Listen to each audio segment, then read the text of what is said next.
Imagine borrowing your friend's prescription glasses to read a book. Like, it's an expensive, perfectly crafted tool, right? The lenses are pristine. Yeah, but the second you put them on, the text just blurs. Exactly. Your eyes strain, and it instantly gives you a massive migraine. And I mean, that is exactly what the real estate industry is doing to new agents every single day. Oh, absolutely. We hand people these so-called perfect blueprints from top producers. You know, their exact cold calling scripts, their grueling 5 a.m. daily schedules. Right. And we tell them, like, just put these on and you'll see a 6-figure income. And instead of 6 figures, you just get the headache. Yeah. You're trying to view your career through, well, someone else's prescription. You're fighting the very tools that are supposed to be helping you. Which is such a frustrating place to be. It really is. And that brings us to the core mission for this deep dive. We are stepping in as your guide on the side today for the Real Estate DNA Collective. And wow, we have an incredibly rich stack of sources to unpack for you. Yeah, it's a great stack. We are pulling heavily from James Clear's foundational book, Atomic Habits, Charles Duhigg's The Power of Habit, and some behavioral psychology insights from a classic called Psycho-Cybernetics. Right, plus the proprietary internal blueprints of the Aligned Agent Method and the Nova Pulse app. Exactly. And it is a remarkable collection of material, honestly, because it shifts the focus entirely away from that aggressive hustle culture we're so used to seeing in this industry. I mean, the ultimate goal here is to synthesize these materials to help you build a real estate career that actually feels completely natural. A business that aligns with your unique personality. Yes, exactly. Without the burnout, without the relentless grind, and, you know, most importantly, using your own prescription. So let's look at the foundation of the Aligned Agent Method, which they call Phase 1, discovery and identity. Usually when people start talking about real estate training, they start with goals, right? Always. It's always about the goals. They tell you to write down, like, I want to close 10 deals this year, or I want to make $100,000. But looking through James Clear's work, it seems that approach is just, well, fundamentally broken. It's completely backward, honestly. In Atomic Habits, Clear explains the mechanics of behavior change using this image of a target with 3 concentric circles. No, a target. Right. So the outermost circle is outcomes. That's what you get, you know, the 10 deals, the big commission check. The middle circle is processes, that's what you do. Like your daily routines, your marketing, that sort of thing. Exactly. But the innermost circle, the absolute bullseye, is identity. And that is what you fundamentally believe about yourself. So the industry standard is basically forcing people to focus entirely on that outer circle. Yeah, they focus on the outcome, just sort of hoping the identity will magically follow.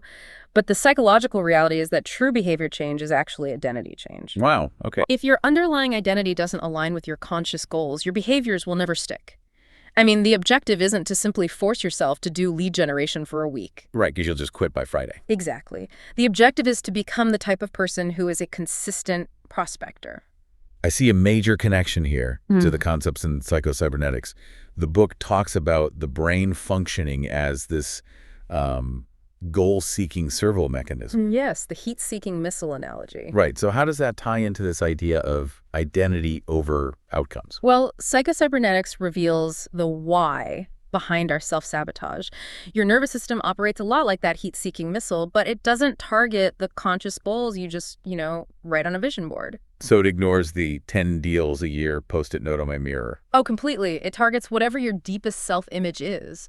So if you consciously tell yourself, I'm going to make 50 cold calls today, but your deep-seated identity is, well, I'm annoying people when I call them. Or like, I'm just not a natural salesperson.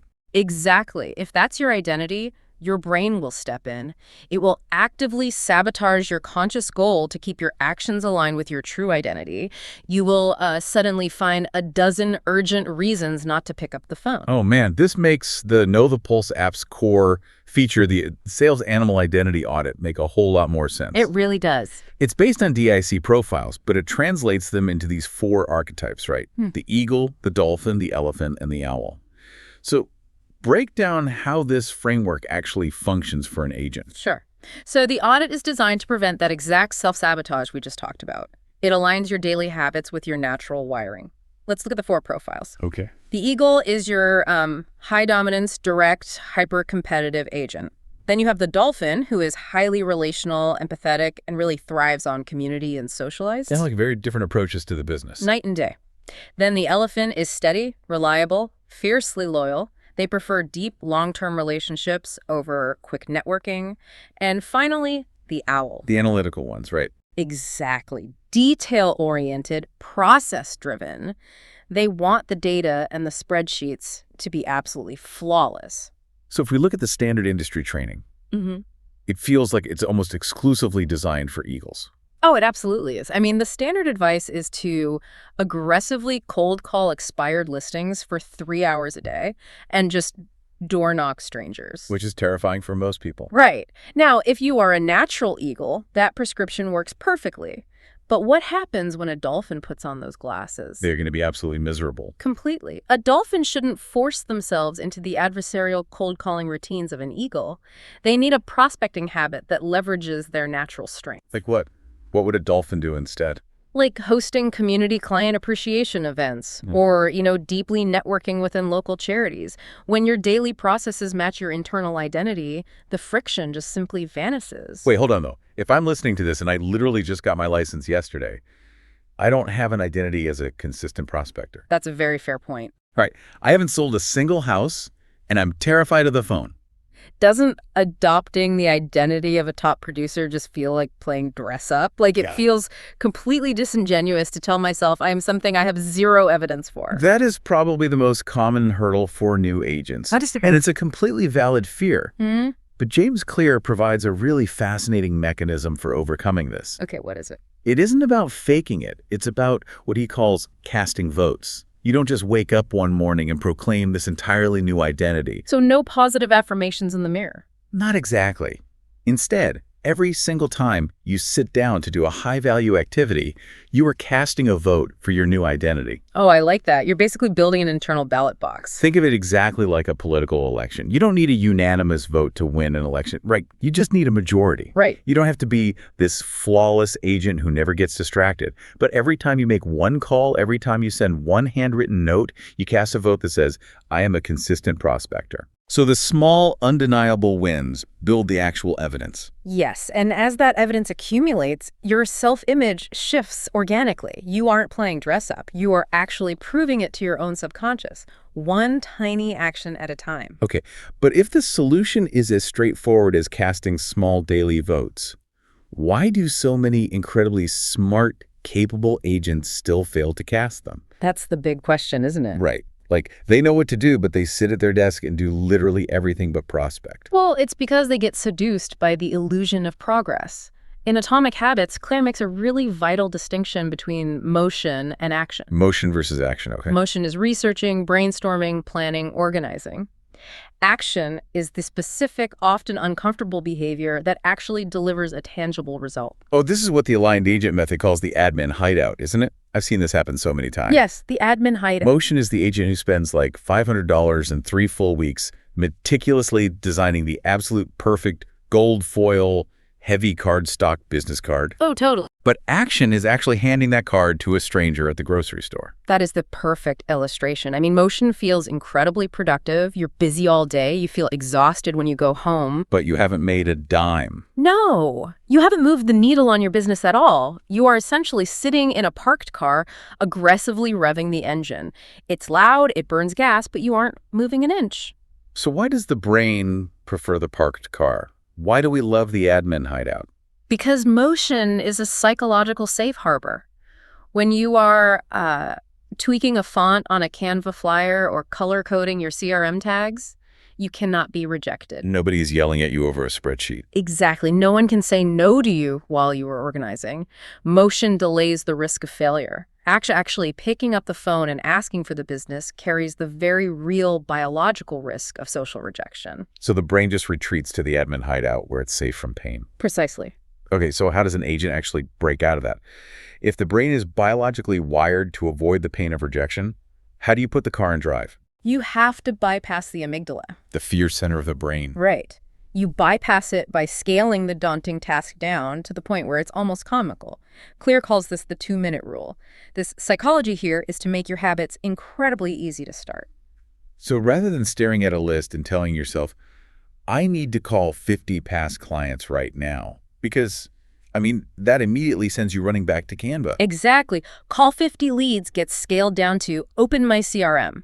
Or even just dial one single number and let it ring. Just one number. Yes, because the goal in that specific moment isn't the 50 calls. The goal is simply mastering the habit of showing up. You are establishing the gateway habit. Because a habit has to be established before it can be improved. You cannot optimize a routine that doesn't exist yet. That makes so much sense. Yeah. You standardize the simple act of opening the CRM every morning at 9 a.m. You cast a vote, you establish the baseline, and then you build on it. So let's look at what happens next.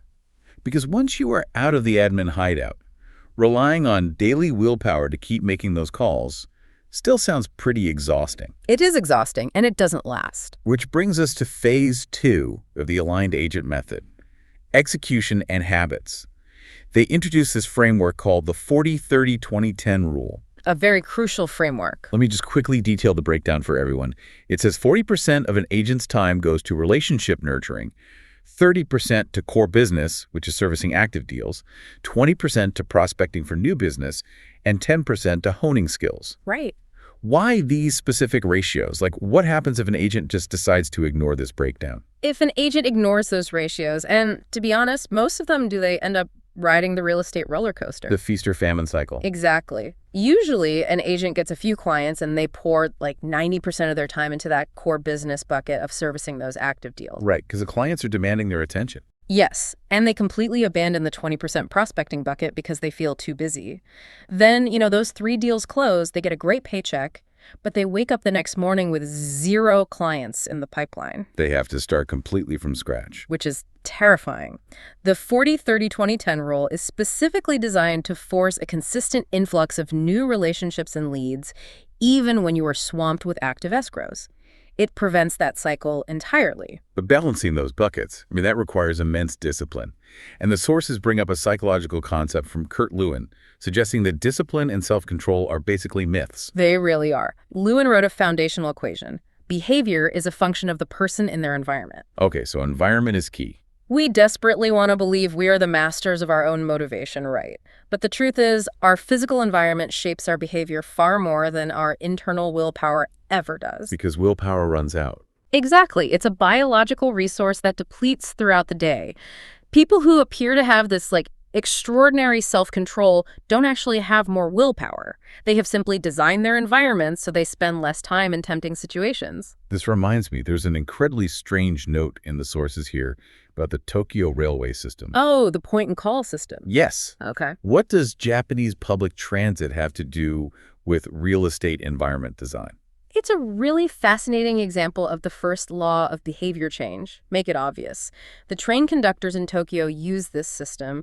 As they operate the train, they literally point at different objects like the speedometers or the signals and call out their status aloud. Like signal is green. Yeah, signal is green, speed is exactly 80. And it looks almost theatrical, honestly, but the mechanism behind it is brilliant. Because it forces them to pay attention. Exactly. It pulls an unconscious habit into conscious awareness, which drastically reduces autopilot mistakes by forcing engagement with the physical environment. Wow. The sources also mention the opposite mechanism, like putting the television in the closet after watching it, to increase the friction of a bad habit. Right, making the bad habit harder to do. So translating this to a real estate agent's physical environment, what does this actually look like in practice? Well, if your bad habit is losing the first hour of your morning scrolling Instagram in bed, you have to increase the friction. Like leaving your phone in the kitchen overnight. Exactly. You leave it charging in the kitchen. You've made the bad habit difficult.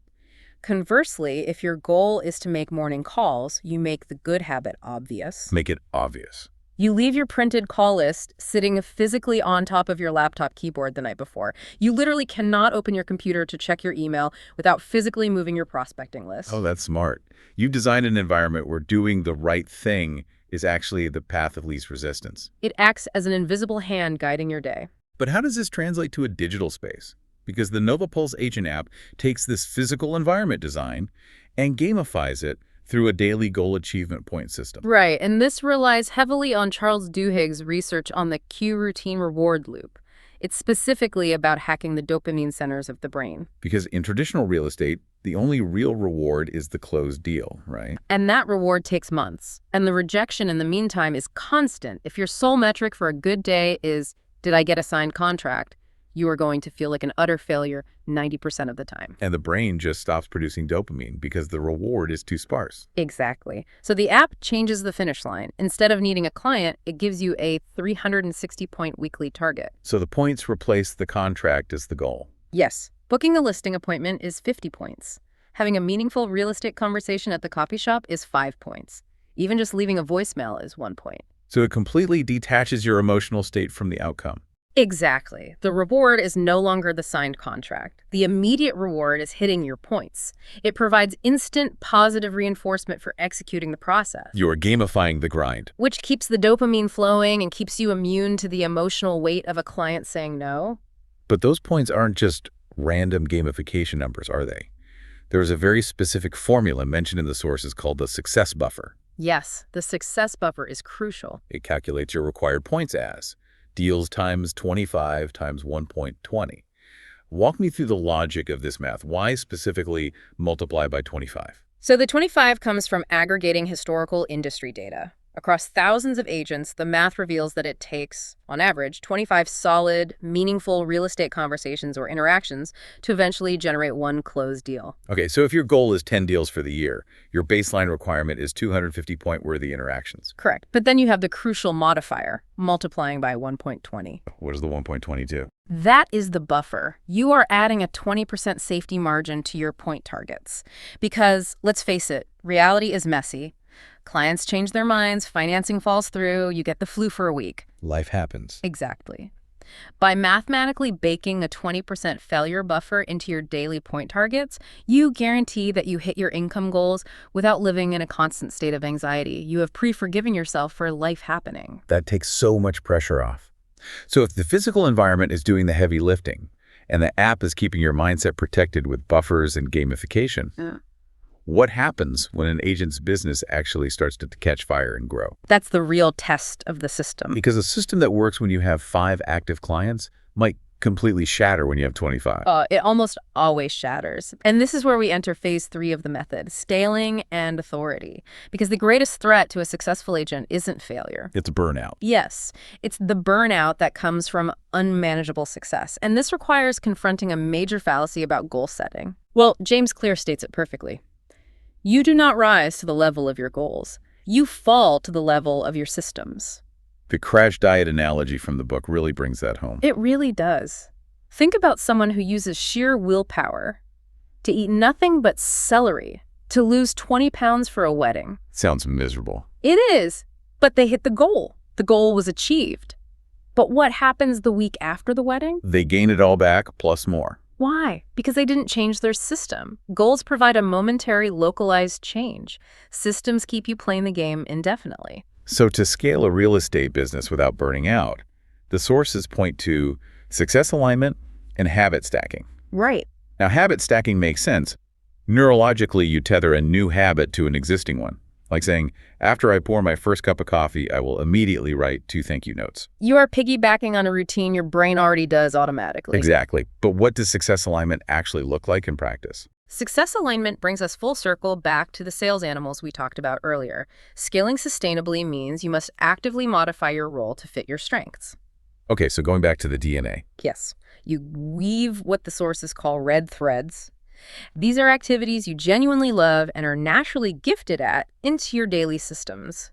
You basically refuse to blindly follow generic broker templates. So if your natural identity is a highly relational dolphin who loves public speaking, then your scaling system should stack habits around booking local first-time homebuyer seminars.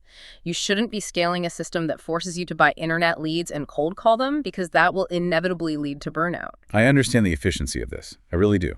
But let's look at the reality of the industry. Okay. Real estate is fundamentally a deeply human, face-to-face, relationship-based business. Absolutely. If we systematize everything, Yeah. if we rely on point systems, physical environmental cues, and habit stacking to the point of total automaticity, don't we run the risk of becoming robotic? That's a fair question.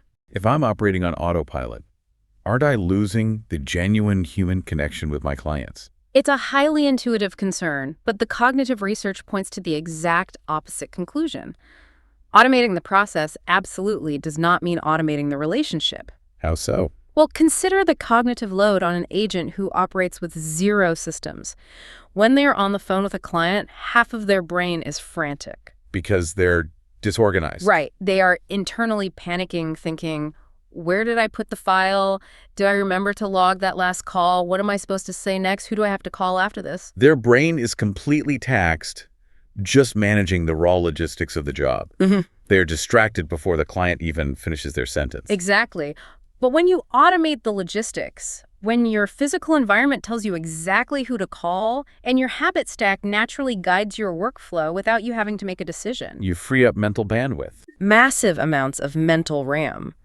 By putting the administrative and procedural tasks on autopilot, you retain 100% of your cognitive energy to be fully present, doubly empathetic, and entirely human in the actual conversation with the client. Systems do not make you a robot. No. Robust systems buy you the freedom to be human. Systems buy you the freedom to be human. I love that. Let's pull all this together for you, the listener. We've navigated through some really powerful frameworks today. We covered a lot of ground. We started by throwing away someone else's prescription glasses and finding your true sales animal identity. We learned that to change your reality, you have to cast tiny daily votes to prove to your subconscious the type of person you are becoming. Which is how you break out of the admin hideout. Exactly. By recognizing the seductive safety of motion and prioritizing actual action, using the 2-minute rule to bypass fear. We explored how curating your physical environment and gamifying your habits with a success buffer protects your mindset from the exhaustion of rejection. And ultimately, we realized that when your business grows, you don't rise to your goals, you fall to your systems. It really requires a complete architectural redesign of how you view your daily workflow. But there is one final concept from the research on automaticity that I think is essential to leave you with. Let's hear it. So behavioral psychology tells us that roughly 40 to 50% of our actions on any given day are done purely out of habit. Wow, almost half. Half of your waking life is completely on autopilot, driven by your non-conscious mind. The upside of this, as we've discussed, is incredible efficiency. But there's a downside. And the dark side is complacency. As habits become automatic, our brains stop paying attention to small errors. We assume we are getting better just because we are gaining experience, but often we are just deeply reinforcing our current flaws. That is a scary thought. So this raises a critical question for you to mull over. Look closely at your day today. Think about the 50% of your actions that you executed without making a conscious decision. Okay. Are your autopilot habits quietly, methodically building the 6-figure real estate empire you want? Or are they silently keeping you exactly where you are? Wow. Are your daily habits wearing your prescription or someone else's? Yeah. Definitely something to consider the next time you sit down at your desk. Thank you for joining us on this deep dive. See you next time.